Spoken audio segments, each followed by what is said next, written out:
Hello, everybody out there, and welcome to another episode of the Talk That Talk Show with me, Barry Holmes.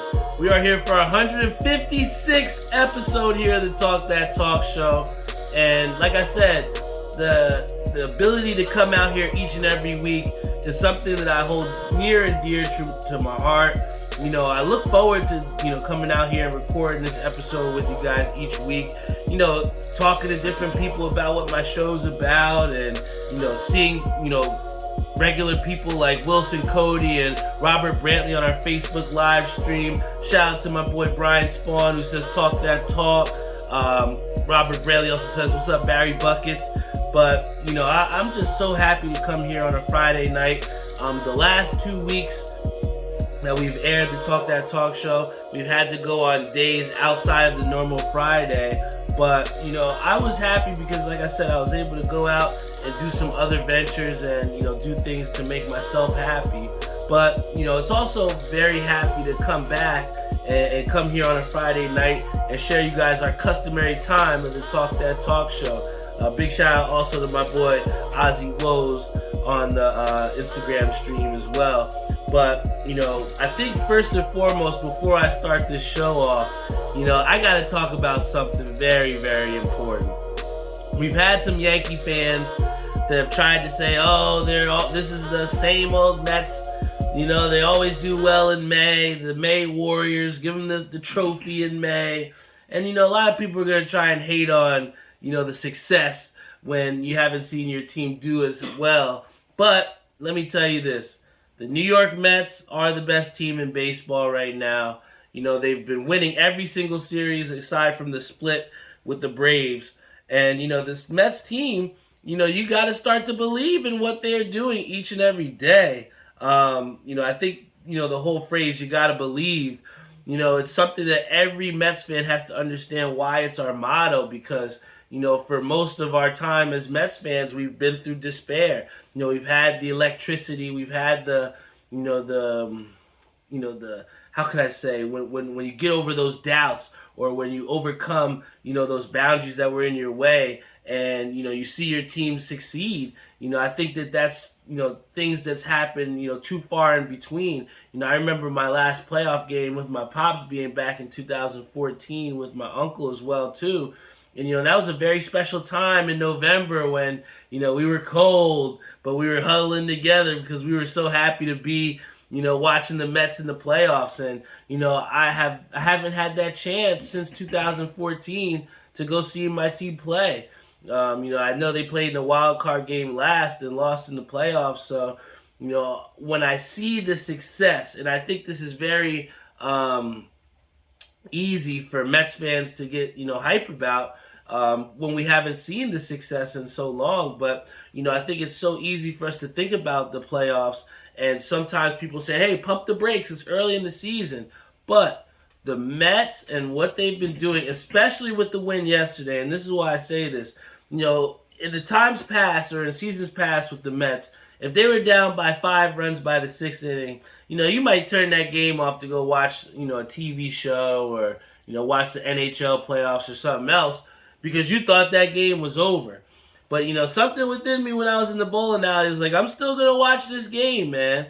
And sure enough, in watching the game, you start to see them chip away in the ninth, walk here, hit there, and you're like, oh, shit, I think they got a chance. And then finally, when Sterling Marte, got that hit, I thought it was a home run at first. But when he hit that, that double off the wall, everybody that was a Mets fan in the alley started going nuts because, we came back down, I think 7-1 against them to beat the Phillies 8-7. And I think the biggest thing with that is not only to beat them, but to beat a team that did that so devastatingly to us. I think it might have been either Seth Lugo or Trevor May when we were playing the Phillies last that gave up the lead late in the game to have us lose to a game advancing hit by Didi Gregorius. But, to get that game back where we kind of gave it away, we should have swept the Phillies that first series. But, to get that game back where you take it from them in the 9th inning, come back down from 6 runs, that does so much for your team mentally. And especially, we got to give so much credit. I remember my dad and my uncle had asked me, so long back when the first thing happened with, Carlos Beltran, and where he couldn't be the manager. They had asked me, who would be somebody that you would want to manage? And I said, very, distinctly, I wanted somebody that had experience, someone who has done the job before, because, with the last 3-4 managers that they had, aside from, Terry Collins, nobody really had managerial experience. And I think that's what the biggest key here with having Buck Showalter is. He has the Mets, playing small ball as well, too.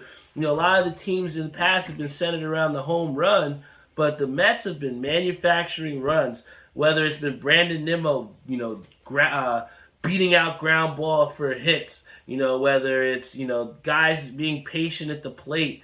What we've seen is there's more oftentimes than not than the Mets have runners in scoring position, man. And, like I said before, I brought up Sterling Marte, who I think was absolutely phenomenal. And then also, I think a big thing as to why, the Mets bats also started to heat up a little bit more too, was, seeing Robinson Cano, a guy who's owed so much money on that roster, and they cut him like yesterday's news, and I think that was huge, because in the past, especially when you make a bad investment, you want to keep putting it out there, keep thinking, oh, he'll come around, yeah, he will, but, after a while, you got to start to think that, damn, this guy's wasting a roster spot, you know what I'm saying?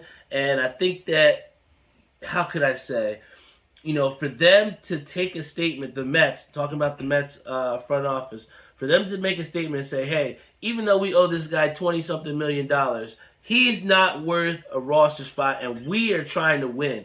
And with them making that statement saying, we're going out here to win games, I think that's something that every Mets fan, across the country has been waiting to see from this franchise, man, is make a concerted effort towards winning. I think that at times, in these metropolitan cities, too often, just selling tickets or just selling out, that becomes comfortable for these teams rather than actually winning games and winning series. And what we've seen from the Mets is we have not only hope, but you have a concrete vision at where we can go with this team. And, I think that the sky's the limit, man. Definitely Trevor May, going on the injury list. I think that helps this team out a lot because, in the time that he was in the game, his confidence was absolutely rattled. I've seen him give up stuff on the road. I've seen him give it up in the stadium. The bullpen ultimately is probably the biggest weakness that I do see in this Mets team because, at the beginning of the season, it was a highlight. We were talking about just how well the ERA was under. And now we've seen that, with the Mets, having won games and getting this pressure on themselves, it's a lot harder when you have the target on your back. And, these Mets relievers are going to have to go out there and close games because, when you have starting pitchers like Cookie Carrasco, who's going long into games, or you have a Tawan Walker who gets a no decision after no hitting, or having the other team only get 2 hits, and you give up the game for him, that just looks so bad on your bullpen, man. And, we can get by on this in May and in June, maybe even July. But when it comes down to the pennant race at the end of the season and these games really start to matter, I really want to see what the Mets are going to do with that bullpen, man. But, moving out from baseball, because I could talk about Mets all day. But, something that I know we're always excited about at the end of the week is, do we got any fights coming up? Now, I know that's, I always have the debate about UFC and boxing, which one's better. And at the end of the day, we've had more UFC quality fights over this last decade or so than we have had quality boxing fights. And I think that this weekend is a telltale of, kind of where we are as far as the sport of boxing and in the sport of MMA. Because here we have, the UFC, which is so well, organized. We may say shit about Dana White or whatever, but, there's no ducking in UFC. The best guys fight the best guys. And I think that in boxing, and I've said this before, it's always like a carousel of who can we, make the profitable fights for, and who can we make our fighter look the best against, rather than making these fighters fight the best guys. And, I think, again, this weekend is a huge tell of that, because here we have Canelo Alvarez, and he's going up against Dimitri Bivol. And I think the toughest thing about it is we think, who is Dimitri Bivol? You know what I'm saying? Who is this guy? Bivol's been someone who's, had his type of acclaim within his boxing realm, but we want to see Canelo fight up against a big-name guy. And it just sucks that, Canelo has done so much devastation within the division. The last fight against Caleb Plant was quite possibly his biggest fight since maybe the Floyd Mayweather fight, and a guy where, Caleb Plant was undefeated. He was, the people's champ at the time, and fought a pretty good fight against Canelo. But, again, I don't know what this guy Dimitri Bivol is going to do. I don't want to sit here and bullshit you guys like I know who the fuck this guy is. But he's fighting against Canelo, and Canelo is fighting on the Cinco de Mayo weekend, which is oftentimes reserved for the best boxer. The best boxer always fights on Cinco de Mayo weekend. And here we have Canelo Alvarez, who's on that platform, fighting a guy who we don't even know who he is. And that's what sucks about boxing.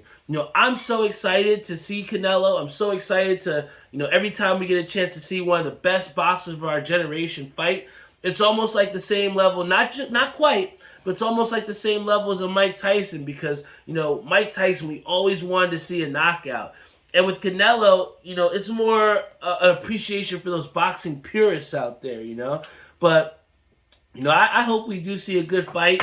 I think that Canelo is going to go out here trying to make a statement. A lot of people thought that he let Caleb Plant, linger around too long. I think Canelo is going to really go out trying to knock this guy Bivol's, head off. And I'm calling a 5th round KO. Originally I had 6th round, but after thinking about it a little bit more, Canelo's going to come out there, and I think one of the most underrated things about him is that right hook body shot. He will absolutely take the air out of your lungs with one of those body shots. And, with him being such a counter puncher as well, too, it's real hard to get any type of significant shots on Canelo. So, if Bivol has any chance of trying to, beat this guy, he's gotta go in there and try and fight a little bit tight. It's going to be dangerous. He's going to get knocked around. But, Bivol has to walk through the fire, because that's where Caleb Plant, had his success. But, another thing that I'm really disappointed about here in the UFC is, our title fight that we have coming up with Charles Olivera. It's tough, man, when you see that he gets stripped of his belt because the dude can't make weight. He was a half a pound off, coming in at 155.5, and they gave him an hour and he still couldn't cut the weight. And, I think that aside from him not making weight and getting stripped of the belt, it just brings a bigger issue of, these athletes that get to the top stage, when they get to this place that they've been constantly trying to get to and grind to and try and, grab at for how long. And then when you get to that point, you fumble the bag. And, Charles Olivera, had a very big chance this weekend to kind of solidify himself as one of the up-name and up-and-coming stars. This sport is predominantly, a lot of the attention is around, your top guys like Ngannou, like, Usman, even Thug Rose, the people that are champions, and I think that, for a guy in Charles Oliveira who won in a fight where, he was getting, beat up a little bit too. We were all looking for that definitive finish or that definitive win for here Charles Oliveira. And even if he wins it this, week, he still won't get the belt, against Justin Gaethje. But, make no mistakes, even though he's not going to win a belt, the guy's still going to be fighting for his life. And, Justin Gaethje is no slouch. I mean, I know he's lost to Khabib, and he's lost some tough matches as well too.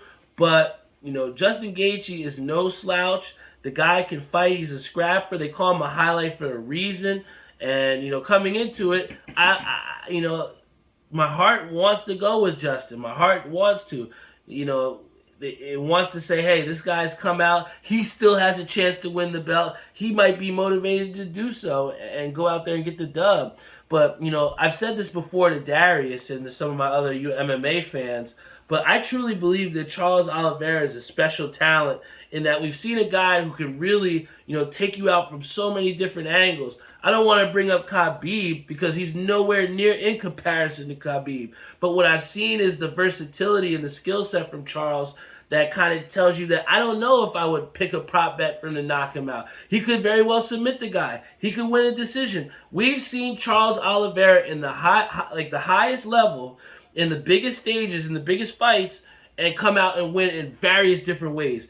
And that is peligroso, which means very dangerous. You know what I'm saying? And I think that Charles Oliveira comes out on top again. But I think the big fight that a lot of, hype is going to surround is this Michael Chandler versus Tony Ferguson fight. And guys, if you don't understand why, you have to really look a little bit more into the MMA. But, you have a guy in Michael Chandler who's lost two really tough fights, one of them being one of the top fights of the year potentially.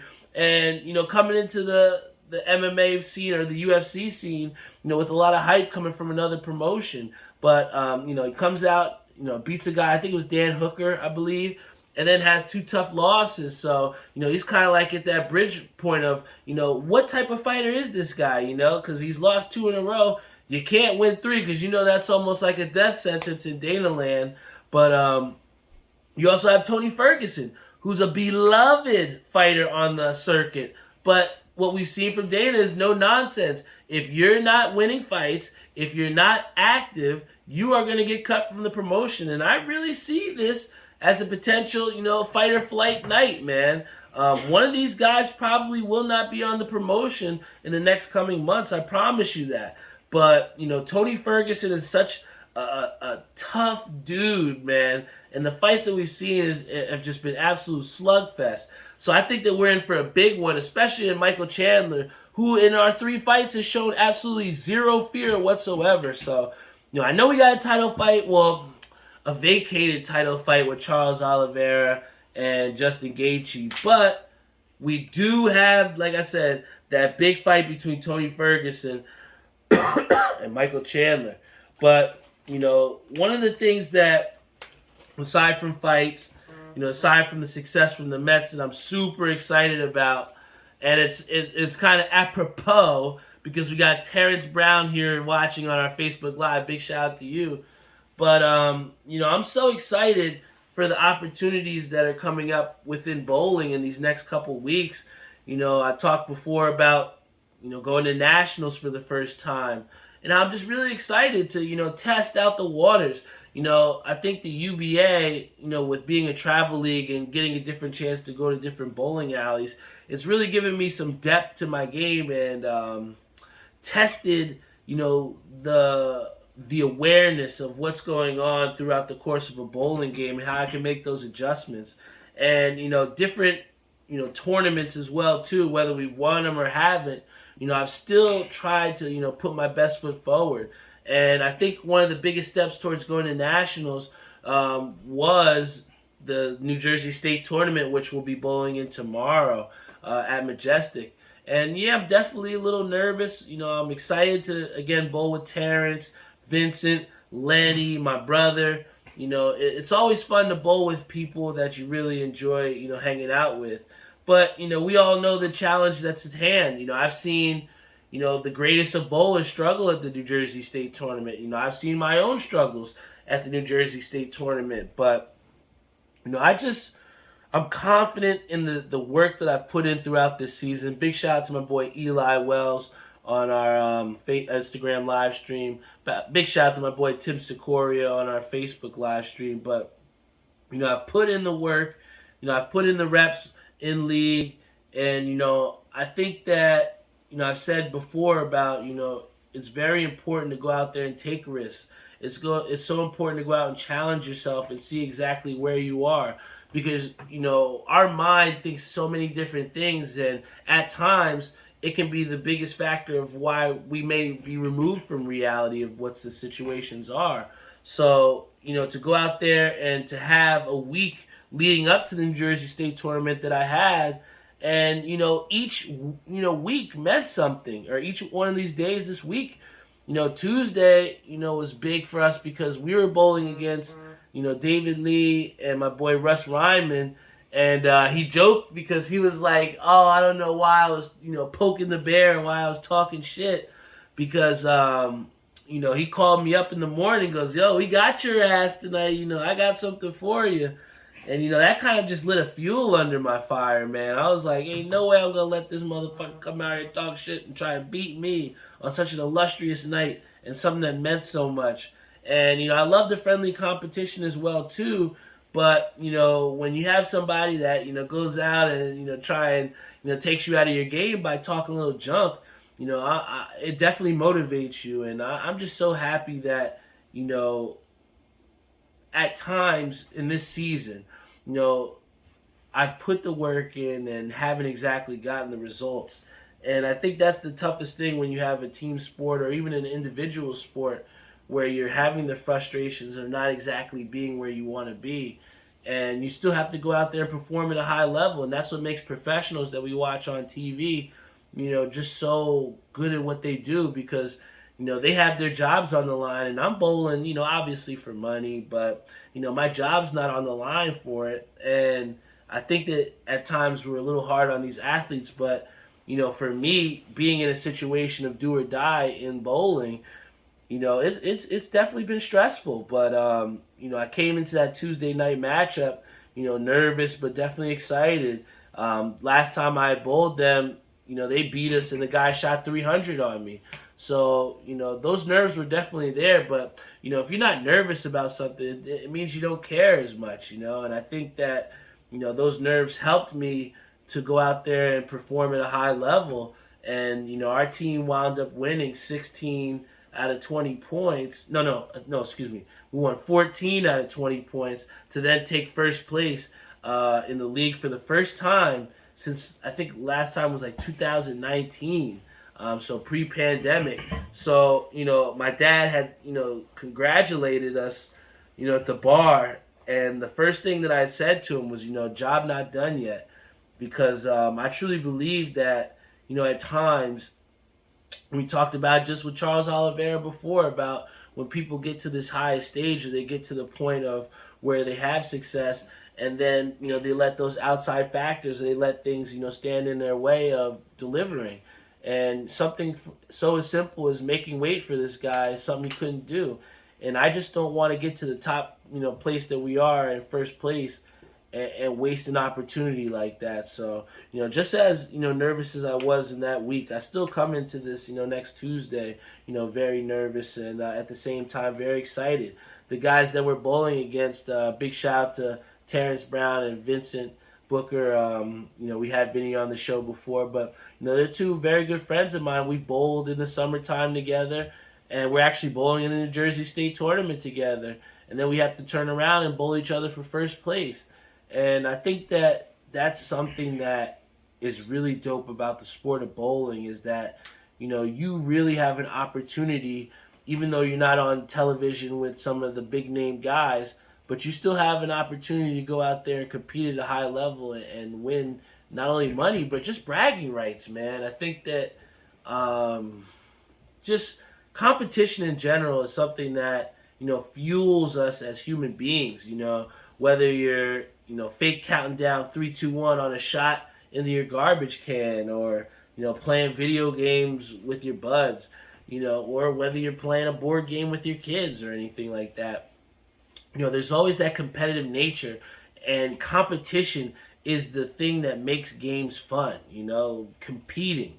And I think that bowling, has given me that boost of competition that I've needed, man. And, at times the learning lessons have been the motivating factors, but to have a situation where we're bowling for, to clinch for first place next week, it's the ultimate motivation. And especially where this is, potentially, one of the last seasons I'm going to have bowling with my brother since he's moving away. This definitely means a lot more than any other match. I've taken first place in leagues before. I've hit game-winning shots in high school. I've had a lot of success, as an athlete. But, coming into this Tuesday, this would potentially be one of the greatest accomplishments for me as an athlete to go out there, with such steep competition. You're bowling up against Hall of Famers, professional bowlers that used to bowl on tour. We got Hawks 6860 who says competition is the best drug. It is, man.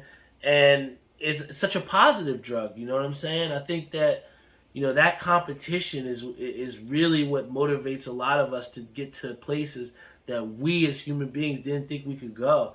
And I didn't think at the beginning of this season, bowling how I was, that I'd be sitting here with you guys Cinco de Mayo weekend with an opportunity to clinch first place.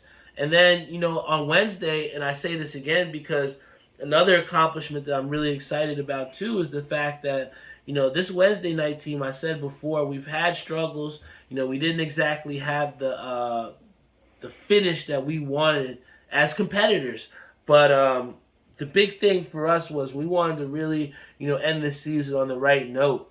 And, us as a team, the last 2 months, we really kicked up. And if there was maybe 2 more weeks to the season, we were only 16 points out of second place. And if we would have had a little bit more time, we could have maybe made that surge because, nobody wanted to bowl us towards the end of the season. But, I think the good thing about, again, with competition is the fact that, not only do you get that gratification from winning, but you also get, that sense of accountability in the goals that you make to achieve, And I think one of the most best things that happened from us, sweeping last night against a team that we were rivals against, they like to talk trash. The guy, it got to the point where we all threw $5 up at the end for high game because, nobody wanted to lose that bad. But, competition is huge there. And, for our team who had been fighting from the basement, we had every chance to quit, every chance to say, man, we're at the bottom anyway. Why the fuck do we care? You've seen so many times where, when you're beating somebody so bad, they start to make the excuses. Oh, I'm not even trying anymore. How many times we've heard that, right? But when you take someone's heart, it's one of the greatest feelings in competition. And we just didn't want anyone to do that to us and take our heart. And, to go from 17th, 18th place to go up into the top 10 and finish in 9th, that was huge for us. And then even on Thursday night, last night, where a team took 15 from us the week prior, and we come out there, we absolutely smack the doors off of them, and we sweep them to win 22. It's this whole week, again, has been a culmination of building my confidence and building it up to go and test myself at one of the highest stages. So, really, I say this all to say, guys, is that, in your life, it's going to be easy to stay comfortable, and it's easy to keep doing what we know we're successful at, right? But, you also have to go out there and test yourself, because at the end of the day, if you don't test yourself, there's no way of knowing how much better you could do. You might find out that you're a lot better than what you think you are, and the progress to get to that point is something that I never take for granted and I appreciate the most. And to have people like Joel, who's in the middle of bowling his set, and he comes up to us, me and my brother, and says, hey, I seen you guys really got better over this year.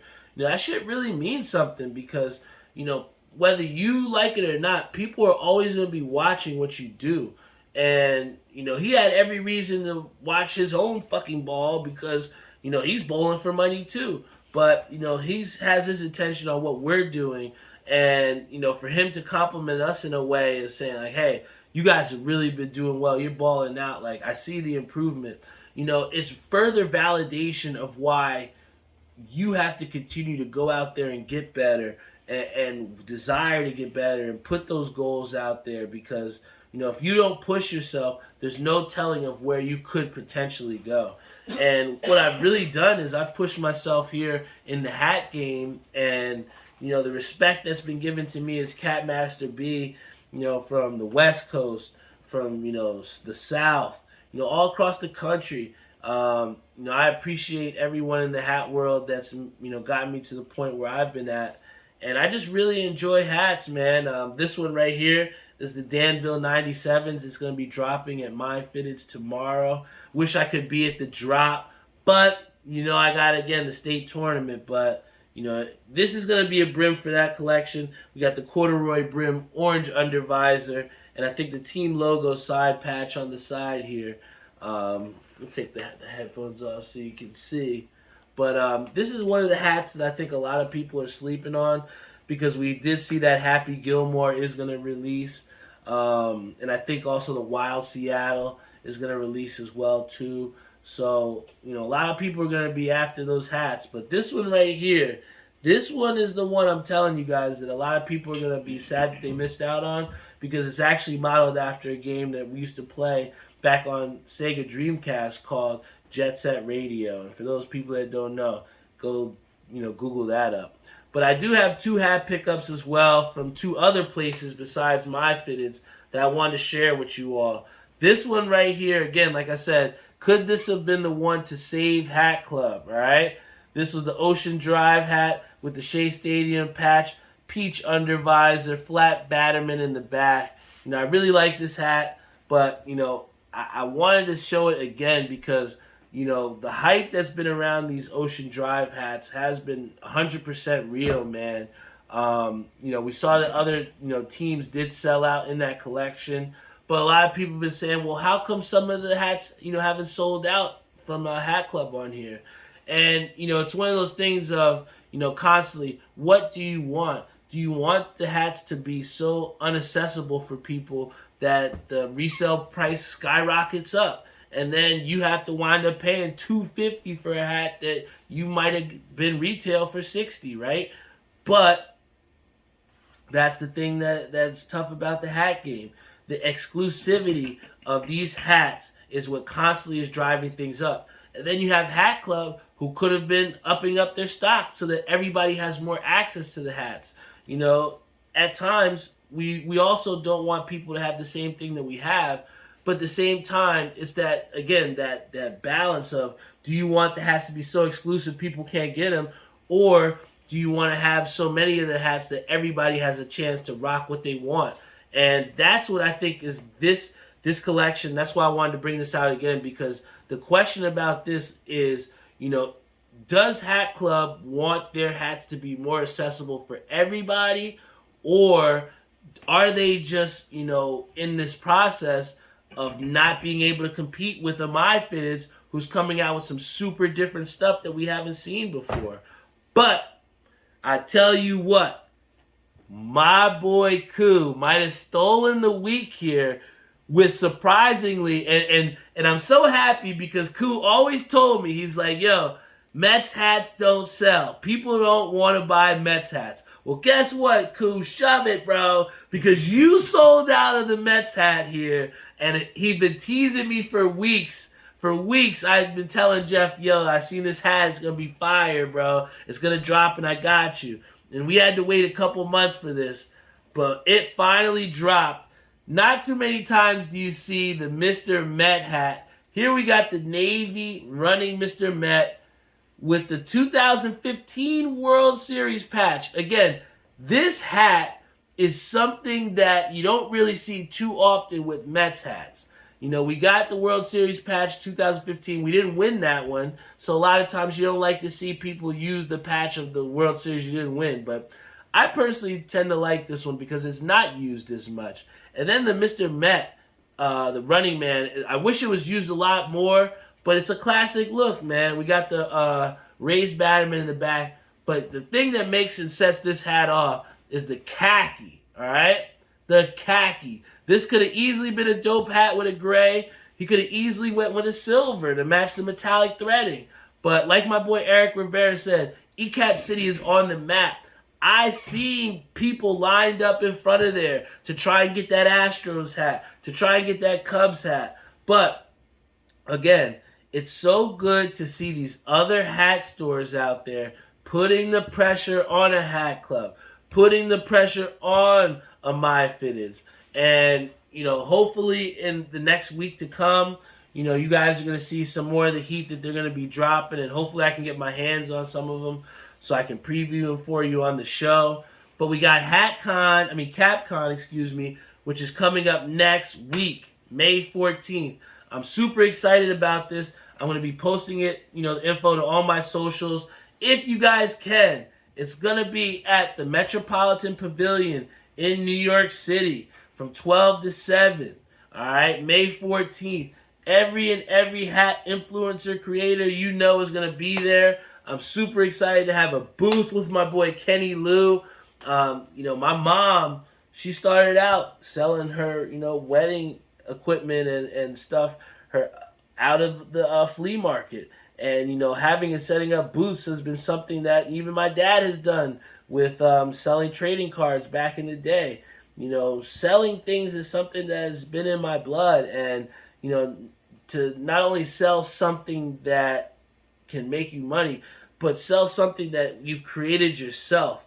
I think that's the biggest rush, along with the competitive rush of the competition, that really gets me going. I love being able to, take my thoughts, take my feelings, my emotions, and put them into a product or into merchandise that I can say, this was me, and have other people rock out with it. And for the most part, I've been very blessed that my friends and family have rocked out with the things that I've put out.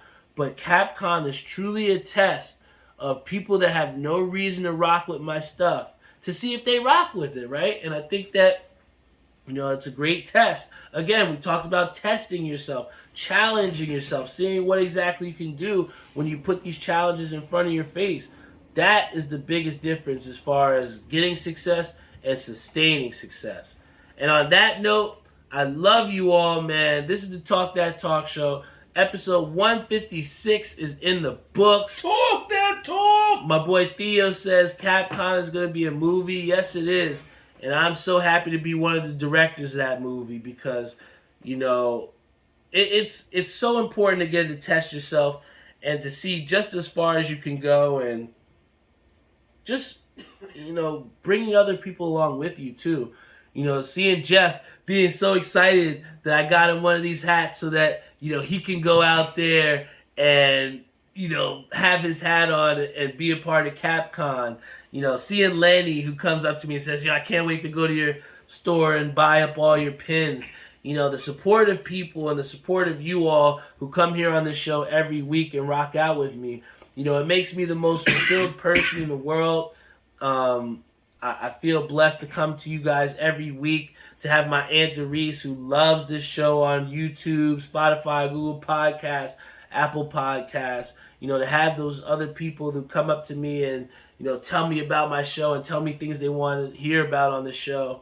It's a responsibility that I don't take lightly, and I appreciate it to the fullest, man. We're going to open up the opportunities for some new sponsorships out there.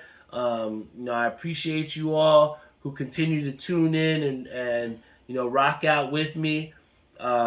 This show continues to build. It continues to be a flagship for consistency. And as long as I'm breathing, this is what is going to happen every single Friday or every single week. Whether I have something going on or not, that at some point I'm going to record an episode of the Talk That Talk Show. And, the final things that I want to say to you guys before I hop off the air here is, I saw a quote that really meant something to me. It really resonated with me. And the quote said, the goal of life isn't to live forever. It's to create something that does. So, so often, so much people want to, get caught up in living. And, I don't want people to take, what I'm saying in the wrong way, because life is super important. But also again, what this quote says is, what are you going to remember for beyond your natural life? What is it? What legacy are you leaving behind? And I think that with this Talk That Talk Show, each and every week, I'm continuing to, build and create this legacy of episodes that you all can have, beyond this life and beyond, anything. Because, to be able to educate people and influence them to go in the right direction is something that, truly is inspirational, not only to the people that listen to this show, but it continues to inspire me every single day, because the things that I tell you all are things that I have to live my life by. Otherwise, I'm a fraud. Why would you listen to this show, right? So, I continue to learn more about myself as I continue to create content for you all for this Talk That Talk show. So thank you all for being a part of this vulnerability each and every week. Thank you all for lending your listening ears to me. And don't, be afraid to challenge yourself. Don't be afraid to test yourself and see just how far you can go, because, like I said, you never know just how far you can go. And big shout out to my boy Kenny Lou. He says, Garden State Collaborative active tomorrow in store at My Fitness Patterson, New Jersey. Oh, shit. My boy Kenny waited to tell me the good news, and he tells me on the live. Oh, my gosh. For so long, we've been teasing it for you guys. For so long, we have been saying, hey, we're going to potentially have these pins in store. I've been rocking out. I actually was on the street last weekend at the drop and, selling some pins and seeing the reaction from people. And it was so humbling. But to have a third chance to sell out in stores at My Fitness, it's great news. So once again, big shout out to Kenny Lou for rocking out with me and giving me this great news. As the Garden State Collaborative, we're continuing to see just how far we can go and, just what type of movies we can make, man. And, I'm excited that we're going to have the drop in store. I wish I could be there. Kenny did say the colors that we're going to have is going to be the orange and the lavender. All right. Especially when you see the hats that are dropping at My Fitness tomorrow. Those are going to be two pins that you really want to try and get your hands on to try and match. And then again, the rest of the colorways we will be dropping at CapCon New York City. So if you want a chance before CapCon to get two of those ones that are going to release, go on and get yourself at My Fitness tomorrow and pick up one of those. I think we only got 12 in store, or maybe we might have 12, 15 in store, so you don't want to be one of those people that's missed out. So we're giving you the inside scoop now. Go to My Fitness, get yourself a not for sale pin, and make sure you rock out with us in the Garden State Collaborative, because with me and Kenny Lou, we're two guys that just truly love hats. We love creating and just putting on for the hat community, man. And the same things lie with this Talk That Talk Show podcast community. And also what we're trying to build with Garden State Collaborative is that, we just want to highlight the successes of ourselves and the other people that we choose to, surround ourselves with. So once again, thank you so much for rocking out with us. Check us out on TalkThatTalkShow.com. We'll have all the newest episodes and every of your new content and picture-wise. You go to the website, it'll have everything there for you. If you're going to My Fitness tomorrow, please pick yourself up an orange or a lavender not for sale pin, because we are active in store tomorrow at My Fitness. I love you all. Thank you so much for rocking out with me. And hey, I'll see you next week for episode 157.